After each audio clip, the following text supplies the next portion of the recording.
తెలంగాణలో వాహనదారులకు good news. Telangana మహిళలను రాహుల్ మోసం చేశారన్న కేటీఆర్. తిరుమల లడ్డూపై త్వరలో సిట్ దర్యాప్తు ప్రారంభం. ఇక ఇలాంటి డీటెయిల్స్ చూద్దాం.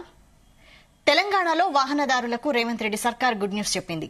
జీవో 41తో రాష్ట్రంలోని ఎలక్ట్రికల్ వాహనాలకు పరిమితి ఎత్తివేసినట్లు మంత్రి పొన్నం ప్రభాకర్ ప్రకటించారు. ఎలక్ట్రిక్ బస్సు, కార్లు, టూ వీలర్స్ కు ట్యాక్స్ రిజిస్ట్రేషన్ ఛార్జీలను ప్రభుత్వం ఎత్తివేసిందన్నారు. ఛార్జింగ్ స్టేషన్లకు ప్రత్యేకించి అనుమతులు అవసరం లేదని మంత్రి పొన్నం ప్రభాకర్ తేల్చి చెప్పారు.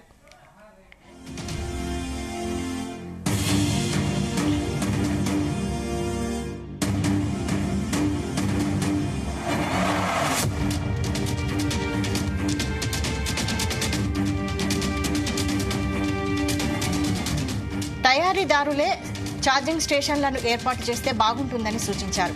వాహన కాలుష్య కట్టడికి ప్రభుత్వం చర్యలు తీసుకుంటున్నట్లు తెలుస్తోంది. ఇందులో భాగంగానే ఎలక్ట్రిక్ వాహనాలకు ట్యాక్స్ రిజిస్ట్రేషన్ ఛార్జీలను ఎత్తివేసినట్లు తెలుస్తోంది. ప్రభుత్వం కొనుగోలుదారులతో పాటు తయారీదారులకు ప్రోత్సాహకాలు అందిస్తున్నట్లు తెలుస్తోంది.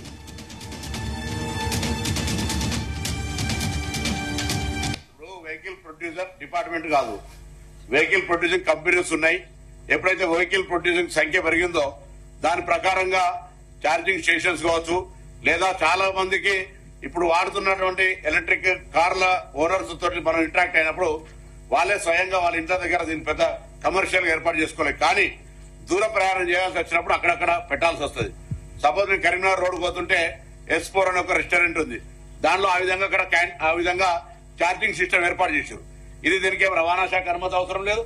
దానికి సంబంధించి ఎక్కడైనా అటువంటి కమర్షియల్ పెట్రోల్ బంకుల్లో గానీ ఎక్కడైనా ఆ కంపెనీ వాళ్ళు అనేక మంది ఎలక్ట్రిక్ వెహికల్స్ తయారు చేసే కంపెనీ వాళ్ళు చొరవ తీసుకొని దానికి సంబంధించి ఇన్ఫ్రాస్ట్రక్చర్ క్రియేట్ చేయాలి.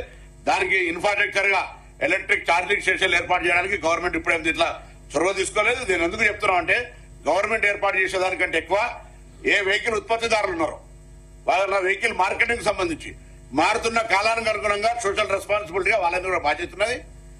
చాలా మంది టూ వీలర్స్ కావచ్చు, ఇతరత్ర వాహనాలకు సంబంధించి ఎవరి ఇళ్లలో వాళ్ళే ఈ రోజు ఆ అవకాశం చిన్నగా ఆపరేటింగ్ సిస్టమ్ ఉంది. దీన్ని ఉపయోగించుకొని ఇంకా కొంత అవగాహన కల్పించడానికి వాళ్ళందరూ సంబంధించినటువంటి ఎక్కడైనా ఏర్పాటు చేయాల్సి వస్తే వాళ్ళందరూ కూడా సూచన చేస్తాం.